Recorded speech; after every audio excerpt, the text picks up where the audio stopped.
afford. So when it comes to the intellectual capacity, Miguna is nothing, and he can show me nothing, and he can do nothing. I can multiply his brain cells by 0. He knows. So Marvel. Yes. For that, because I don't want to talk about a madman. Yes.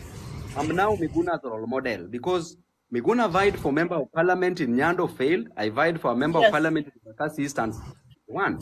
He vied for a governor in Nairobi and failed. His life is full of failures. Therefore, he's a bitter man. He needs to come. We teach him how things are done. So sitting and yapping and being ignorant and arrogant does not make you a strong man. You see? Then, what Miguna knows, I already know. What I know is not even 1/8 of a quarter of what I know. What he claims to know, I know. Right? At his age. Then lastly, Miguna's issue and Miguna should be treated with a conspiracy of silence.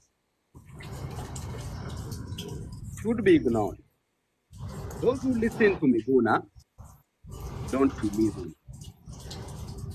The few who believe him are not convinced by what he's saying. And those who are convinced by what... They're excited, not convinced. Those who are convinced by what he says, they will do nothing about it anyway. Because of his schizophrenic nature. That's a madman. So let's forget about... He's schizophrenic. That's a madman. Miguna should take care of his children.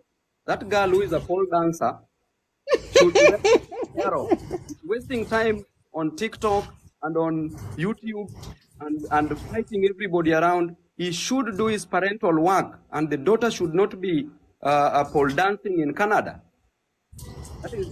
That's bad manner.